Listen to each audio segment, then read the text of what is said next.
And now, BillyCBoxing.com presents Thumbs Up, Thumbs Down with Billy C. Here he is, Billy C. Thank you, Jeremy C.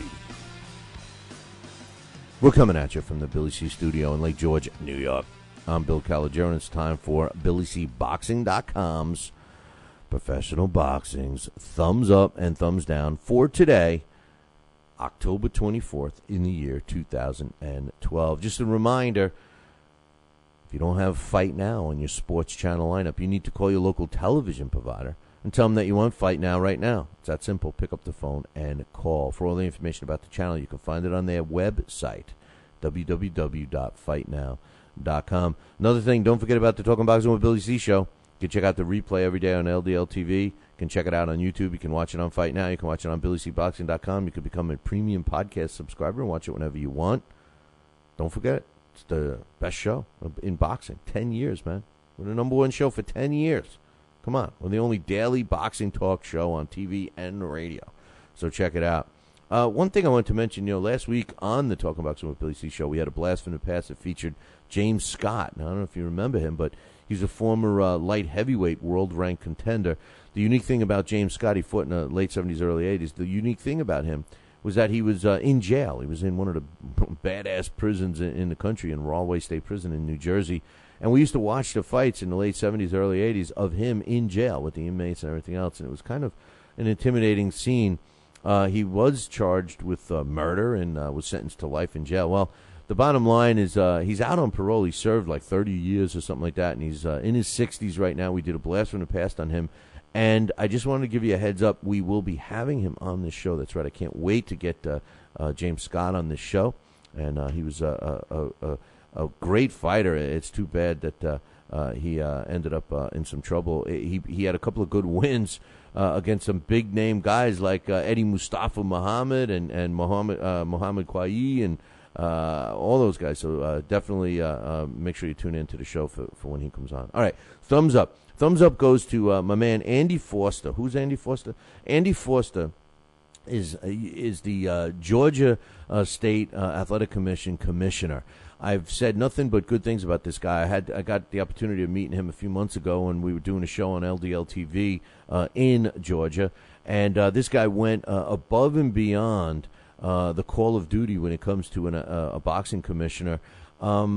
He really was promoting the sport of boxing in the state of Georgia, and so much so that he had a genuine concern for the fighters, not only for their safety, but also for being rewarded for their hard work and preparation for a fight and for their ability to earn a payday. What he did was, what I witnessed him do was unbelievable, and I gained a lot of respect for him. Well, apparently it didn't go unnoticed because he was just offered a job and accepted it as the new California State Athletic Commissioner. So I got to give a thumbs up to Andy Foster.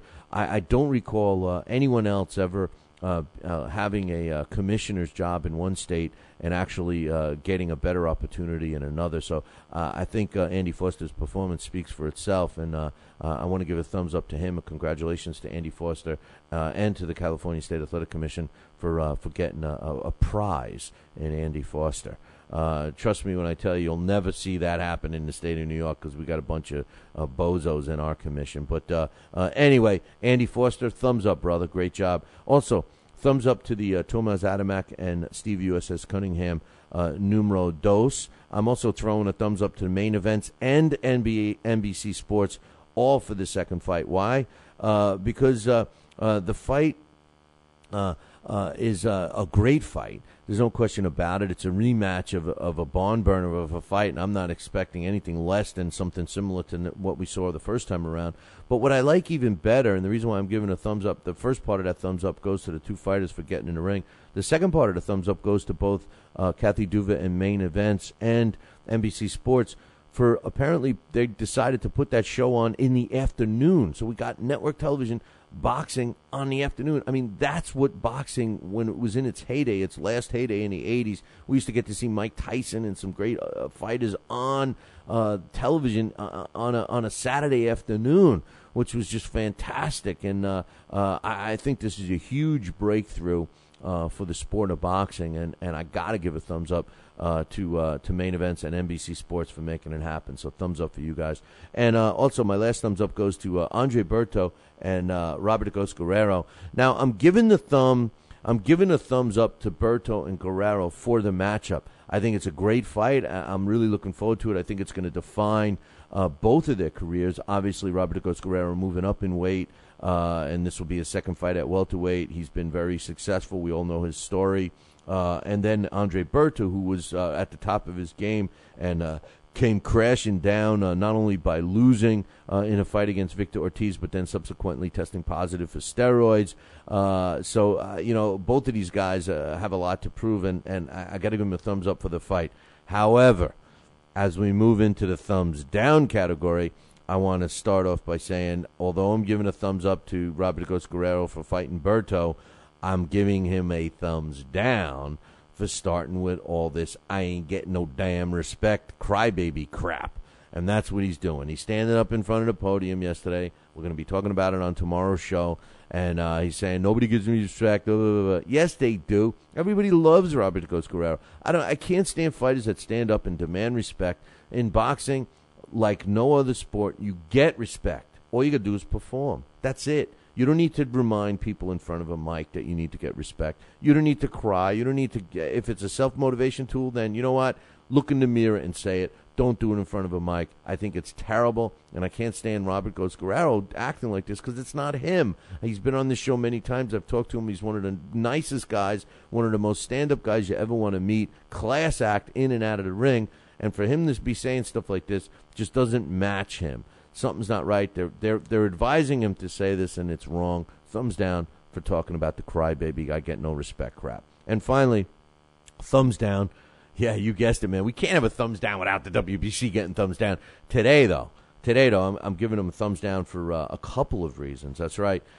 First and foremost, I'm giving them a thumbs down because Tony Grano, one of the biggest frauds in the heavyweight division, is ranked number 5 by the WBC. Come on, man. If you've ever seen this guy fight or if you've never seen this guy fight, it's probably the same because this guy is just an overrated bum. And he doesn't train. He's huffing and puffing after the second round. I've seen him fight many times. And, God, you got to see him in his home state of Connecticut. When he walks around, he thinks that he's like the president or something because he thinks who he is. This is a fraud of a fraud of a fraud. You think I call B.J. Flores a fraud? Tony Grano. B.J. Flores I like better than Tony Grano. So, no, that's not true. I like Tony Grano. He's a cool guy, I guess, but he thinks he's all that. He's crying. He wants to fight everybody. I got to give a thumbs down to WBC for ranking him number 5. Come on, this guy is in the top 25, let alone in number 5 by the WBC.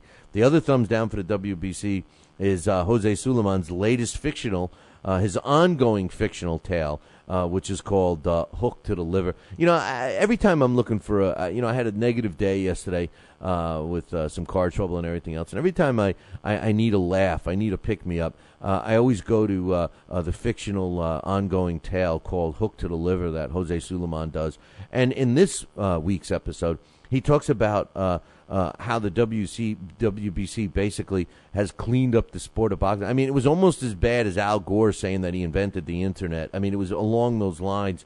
He said some crazy stuff like Eric Morales' drug test that he failed was due to him eating meat that they feed the cows, the steroids, in Mexico. And he alluded to the fact that Julio Cesar Chavez tested positive for pot because he was in a room with other people that were smoking pot. And, he also wants to make sure that people understand that the WBC only recognizes their tests that are administered the day of the fight.